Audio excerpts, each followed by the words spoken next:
Hey guys, it's Mama to Wife of One, and as you can see from the title of this video, we are here to talk about one thing and one thing only, the Netflix show Bridgerton. But I realized when I was scrolling through TikTok and Instagram that there are still some people who have not seen this show. Now, I'm not going to act like it's the best show that I've ever seen in the world, and obviously depends on what your tastes are. This is a period piece, so the language may be a little different. Obviously, the clothing is going to be very, very different. So if you're not into that stuff, I get it. But since the premiere of season 4 is today, January 29th, I thought it'd be a good idea to recap the show to get you guys updated on who's who and what happened. So if you choose to watch Bridgerton and if you choose to start with this latest season, you won't be so far behind and you'll understand what's going on. All right. So let's get started with season 1. So some of you may not know that Bridgerton is actually based off of a book series. It follows a family, last name Bridgerton, with a mother, father who is deceased, and her 8 children. And all of her children are named after the first 8 letters of the alphabet. So we have Anthony, who was the oldest, Benedict, Colin, Daphne, who was the first girl, Eloise, Francesca, Gregory, and Hyacinth. And actually, Hyacinth, what her mom was pregnant with her. The mom is Violet Bridgerton. She was pregnant with Hyacinth when the dad died from a bee sting, but she didn't know that he was allergic to. So in the first season, we start with Daphne Bridgerton, who is on the market to find a husband. Now, obviously, this is olden days. So in the olden days, women, if you were of a certain caliber, you were not allowed to work. Working class women was one thing. They kind of had their place in society. A lot of times they didn't really mix that much, except they used them as servants, just kind of use their services. But if you were a woman of the ton, a woman of nobility, and just a woman with a title, lord this, lady that, duchess, duke, then you're not allowed to work. So at a certain age, the women are put out, I don't say put out in the market, but technically that's what it was. Because, obviously way back in the day, and even now it's a lot of sexist stuff going on. So basically they were put out in the market to say they are of marriageable age, which I believe starts at like 15, 16 years old. Obviously the actors and actresses look a lot older and they never physically say how old any of these people are, which I appreciate because I feel like if they said they were teenagers, we have a big problem with it. So Daphne is the person who is on the market. And when you are a single woman and you're of marriageable age, you cannot do the regular dating thing, right? She can't go to the club and get somebody her number and then talk on the phone. That's not the way it works back in the day. She basically has suitors who will come to her house to court her. Now, as a single woman, she's not allowed, a single noble woman, she's not allowed to be in a room with a man unless she's related to him by herself. So she always has to have a chaperone. It has to be her mom or her older brother Anthony, who is standing in the place of her dad. So when a woman does want to get married, the guy has to go to the chaperone, who would be, in this case, would be her brother Anthony, to get permission. So Daphne's getting all this attention from all of these dudes. She's all excited, like, oh, I'm going to get married. This is great. This is amazing, blah, blah, blah. And Anthony is just kind of being a butthole about it. He's being very overprotective. He's not really letting his guys get too close. And then the guy comes to him with a suitable offer. He's like, okay, fine, you'll marry my sister. The guy he picks is unattractive. He's a weasel. He's just not the best. He's a lot older than she is. She's not really feeling him. So here comes the perfect ruse.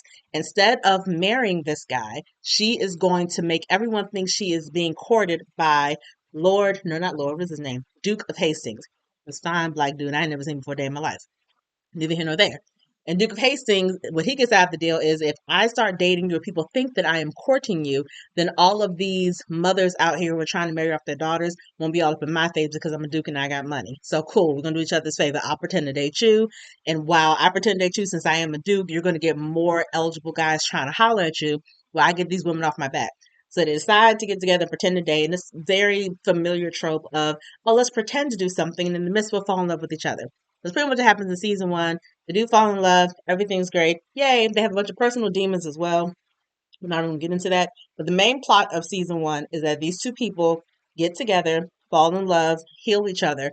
And the other subplot is that during the season of high society, which is normally, I want to say during spring or summer, because fall and winter, they all go to the countryside to their own houses because everybody got like 3 or 4 houses because these people are rich. During this season where they're having all these balls and people are getting courted and dating and announcing betrothals and marriages and whatnot, there is a gossip columnist called Lady Whistledown. And she basically writes about everything happening in the town, and they can tell, like, oh, she really knows all the gossip. She's clearly at these balls. Who is this woman? They reveal at the end of season 1 who it is. It's a young lady named I say Bridgerton. Penelope Featherington, who lives across the street from the Bridgerton family. She is best friends with Eloise Bridgerton, who is the fifth child in that family. That's basically what happens in season one. People love the show. I liked it. I thought it was, it was very, the best part about Bridgerton, I will say, is that the cast is incredibly diverse. Even though this is a time in England, they never say what year it is, but I'm assuming it's anywhere between the like 15th century to like the 19th century. So we're talking 1600s to 1800s here, right? And even though it's set in England during this time, there are so many people, working class and noble people, who are Black, who are Latina, who are hard of hearing. Like they kind of are pretty inclusive with the casting. And that's because the person behind the show is Shonda Rhimes. If you don't know who she is, she's the woman behind Grey's Anatomy, behind Scandal, behind How to Get Away with Murder. And so it makes perfect sense that she's in charge of the show and the cast looks the way it does. So that is season one. Those are the characters. That is the storyline. Now, season two. So season two, we focus on Anthony Bridgerton, who is the eldest, and we focus on Kate Sharma. Now, again, they use a lot of familiar tropes when it comes to the stereotypical romantic show or movie. So in this trope, Kate is the older sister to a younger sister who's dying to get married. Kate is considered an old maid by society standards because she is 26 years old. And again, if they start putting these women out to get married at like 16 years old, then technically she's been on the show for a decade. So it's like, okay, you're an old maid. She's like, I ain't trying to get married anyway. I just want my sister to get married. Once I get her married, everything will be good. Anthony is a reformed, what they call a rake. A rake is basically a fancy word for F-boy. If you know what that is, then you know what I'm talking about. But he decides he wants to get married, not necessarily because he wants to fall in love, but because, oh, just for efficiency's sake, I know I have to do it anyway. So let me think logically about this. What kind of traits am I looking for? Let me figure this out. I don't really care what she looks like. It doesn't matter. So he starts dating, or courting, rather, Kate's younger sister, Edwina, who is beautiful and a perfectly lovely girl. But Anthony and Kate are constantly butting heads because Kate can see that he doesn't really want to marry for love and she knows what Edwina wants and she wants the best for her sister. In the midst of them butting heads, the passion rises and rises and rises. You know, that whole I hate you, you hate me, but oh, I can't keep my hands off you, I can't keep my eyes off you, that kind of thing. And one thing that people noticed from season one and season one, there it was a lot more physical. The whole episode where the couple basically just had, after they got married, just basically had sex in every room of the house, every part of the property. It was a lot of that. Second season, it was two sex scenes maybe, and it was primarily about long looks and missed touches and heavy breathing and all that stuff. And the reason why they did that is because the first season starred a woman, the a girl, Bridgerton. She was the lead. And in that time, they did not talk to girls that often or really at all about sex and how it works and what you're supposed to do, what you're not supposed to do. Because keep in mind, most girls, if you are of noble whatever, you don't touch, you don't kiss a man. You don't have sex with a man until you are married. Like they don't even hold hands. They can hold hands when they're dancing, but that's pretty much it.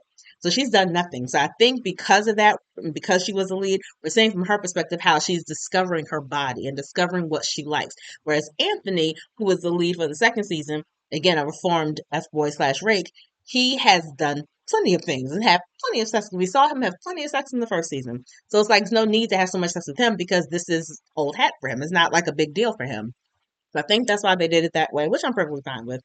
But obviously, enemies to lovers kind of thing. We actually really feeling each other. My sister's heartbroken, but she understands and she wants us to be happy. So we end up together.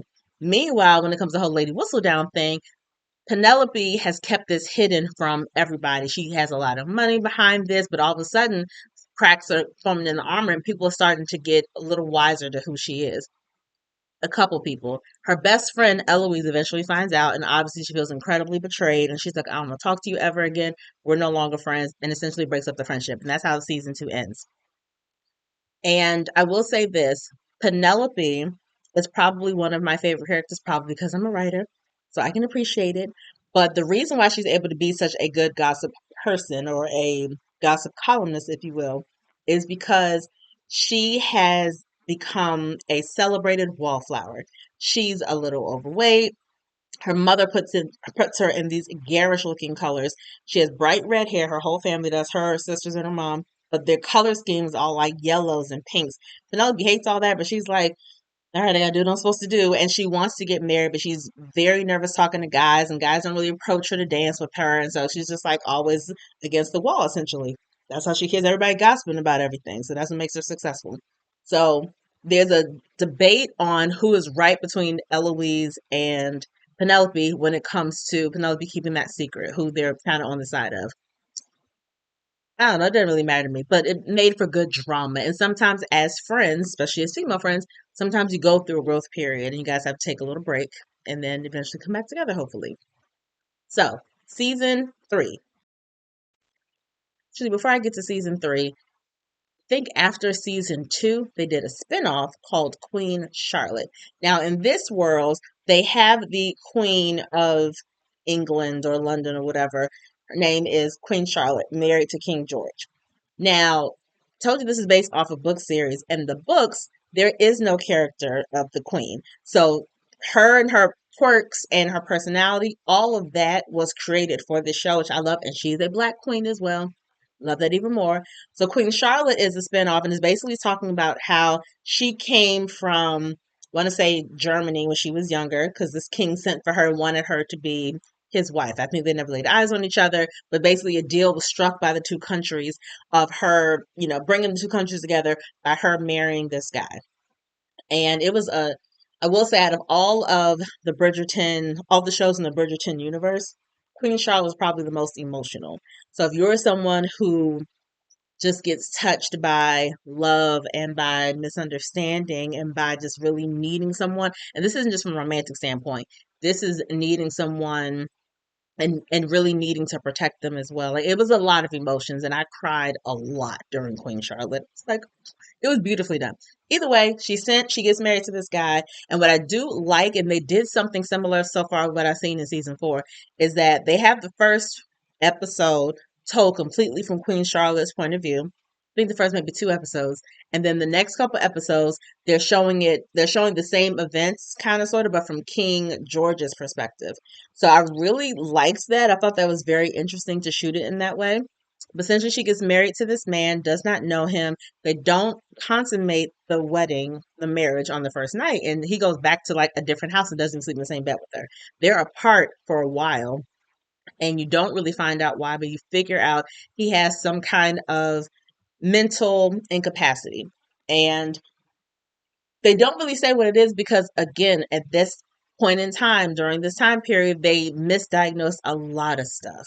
And obviously, nowadays, we could be like, oh, he's probably schizophrenic. I think it's probably the most common disease that would mirror his symptoms. But he would have these moments where he is like his hands are shaking or he's like paralyzed with fear at the idea of speaking to parliament, just like little, not say little things, but things like that where he just like can't control himself or he is imagining things in the sky. He's like obsessed with the stars and like constantly talking to the stars and writing on the wall and all this stuff. And she starts putting pieces together that something's not right here. And you guys should have told me this before we got married.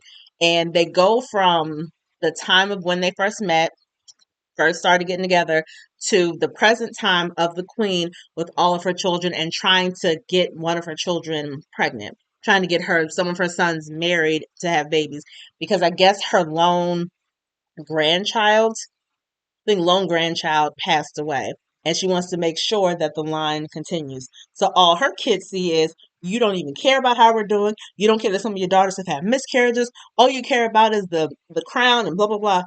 And what she's thinking of is not about me. I'm trying to make sure that my husband's lineage goes on.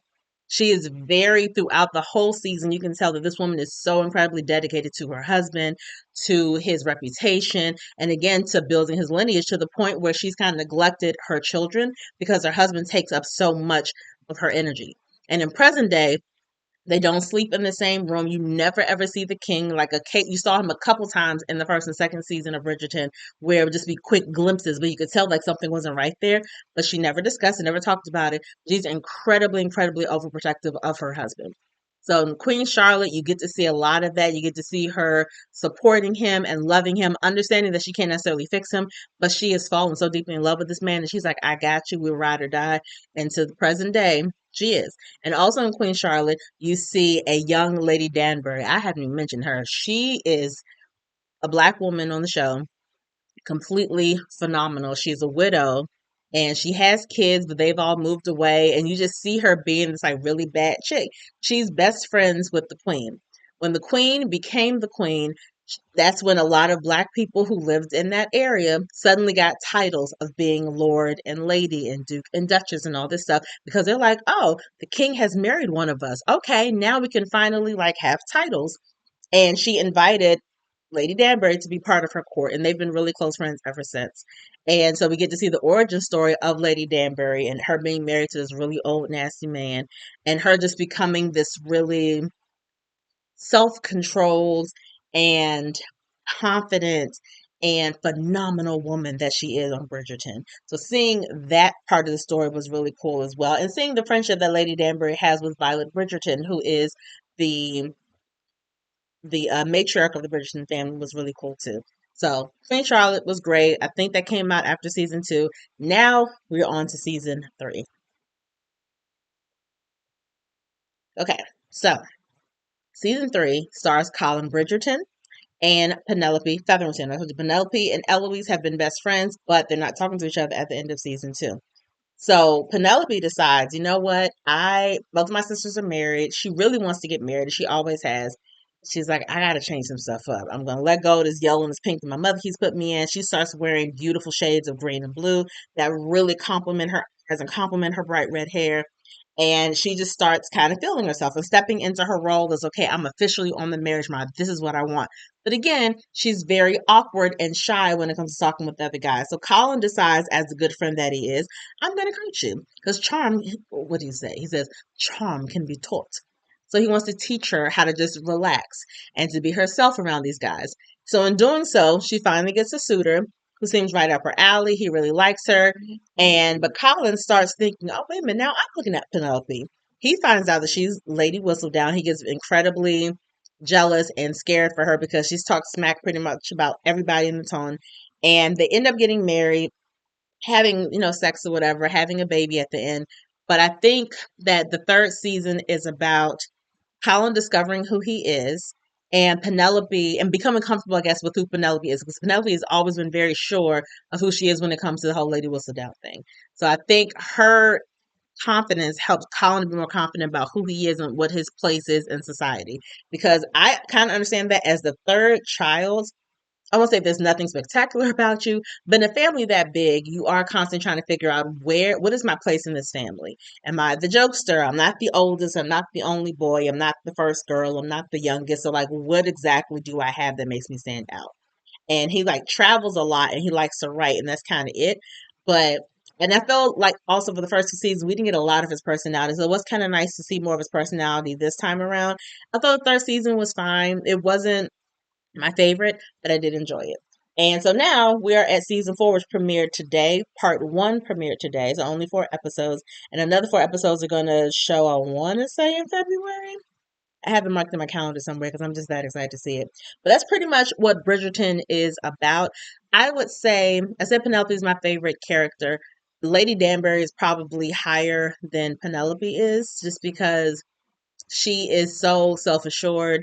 I love the way she speaks. Obviously, everybody has accents because this is based in, London, but oh my gosh, the way she speaks is phenomenal. She speaks so crisp and clearly where she can dress you down or uplift you like in the same like breath. And it's a beautiful, beautiful thing to see. And I love that after Queen Charlotte, we got to see more of her personality in some of these later Bridgerton seasons. We're able to see moments where she's vulnerable, where we get to see kind of glimpses of her prior to the Queen Charlotte universe, like glimpses of her childhood and growing up. She said growing up on the continent. So she grew up somewhere in Africa. She mentioned that, but I don't remember where. But just seeing like parts of that of her makes me really excited about where they're going to take her character in season 4. And in season 4, we're following Benedict Bridgerton, who is the second born son. So at this stage, out of all of the 8 children, 4 of them are married. We didn't talk about Francesca Bridgerton. Her storyline isn't that developed really. She gets married to a guy, John Starling, a black guy, gets married to him last season. and then they moved to Scotland where his family home is, and they just moved there and lived there. And she comes back for this season, so we'll see. But I feel like we didn't really get a lot about her, and the Bridgerton books have definitely gone out of order in terms of how they're putting them out. So I know what happens in season 4. I know what happens with Benedict's story. It's the Cinderella trope where they meet at a mass ball and, oh, I don't know who she is, but I have a spark with her. She's so different from the other girls. And so I kind of know what's going to happen, but they do like to throw you for a little loop-de-loop sometimes. And sometimes they like to build upon two of the siblings at the same time.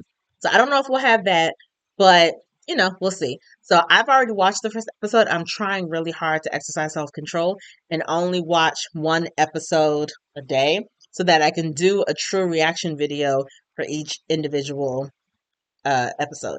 So we'll see. I can actually have that self-control. If not, then you'll see a couple of these videos where I'm wearing the same shirt because I just sat and binge watched 2 of the episodes. But we'll see.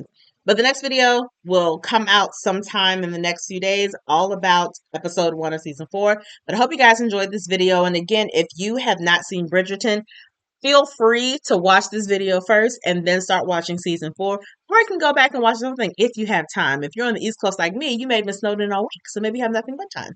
So hey, take the time to start season 1, episode 1 of Bridgerton, come all the way up to season 4, and then come back here to hear the recaps about season 4.